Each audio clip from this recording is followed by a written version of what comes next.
Hi friends, എല്ലാവർക്കും എൻ്റെ YouTube ചാനലിലേക്ക് സ്വാഗതം.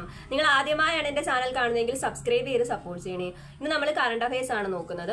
ഒന്നാമത്തെ ക്വസ്റ്റ്യൻ, 2023 കേരള സംസ്ഥാന ടെലിവിഷൻ സമഗ്ര സംഭാവന പുരസ്കാരം നേടിയതാരാണ്? കെ കുഞ്ഞികൃഷ്ണനാണ്. 2023 കേരള സംസ്ഥാന ടെലിവിഷൻ സമഗ്ര സംഭാവന പുരസ്കാരം നേടിയത് കെ കുഞ്ഞികൃഷ്ണനാണ്.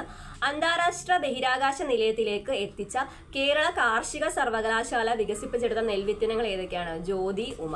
അപ്പം അന്താരാഷ്ട്ര ബഹിരാകാശ നിലയത്തിലേക്ക് എത്തിച്ച കേരള കാർഷിക സർവകലാശാല വികസിപ്പിച്ചെടുത്ത നെൽവിത്തനങ്ങളാണ് ജ്യോതി ഉമ. ജോർജിയയിൽ നടന്ന 8 മുതൽ 12 വയസ്സ് വരെയുള്ളവരുടെ ഫിഡെ ചെസ് ലോകകപ്പിൽ കിരീടം നേടിയ മലയാളി താരം ആരാണ്? ദിവി ബിജേഷാണ്. റെയിൽവേയുടെ ടിക്കറ്റ് ബുക്കിംഗ് ഉൾപ്പെടെ വിവിധ സേവനങ്ങൾ ഏകോപിപ്പിക്കുന്ന പുതിയ ആപ്പ് ഏതാണ്? റെയിൽ വൺ ആണ്. ഇപ്പൊ റെയിൽവേയുടെ ടിക്കറ്റ് ബുക്കിംഗ് ഉൾപ്പെടെയുള്ള വിവിധ സേവനങ്ങൾ ഏകോപിപ്പിക്കുന്ന പുതിയ ആപ്പാണ് റെയിൽ വൺ. കേന്ദ്ര സർക്കാർ തുടക്കമിട്ട റാംപ് സ്കീം ഏത് മേഖലയുടെ വളർച്ച ലക്ഷ്യമിടുന്നതാണ്? സൂക്ഷ്മ ചെറുകിട ഇടത്തര വ്യവസായ സംരംഭങ്ങളാണ്. അപ്പോൾ കേന്ദ്ര സർക്കാർ ആരംഭിച്ച റാംപ് സ്കീം ഏത് മേഖലയുടെ വളർച്ച ലക്ഷ്യമിടുന്നതാണ്? സൂക്ഷ്മ ചെറുകിട ഇടത്തര വ്യവസായങ്ങളാണ്.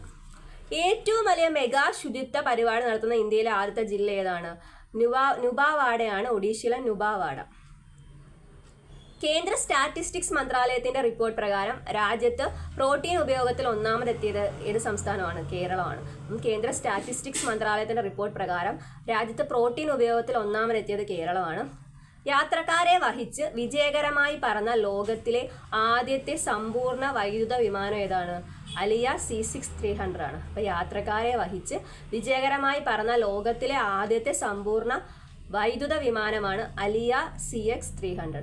Okay, thank you all.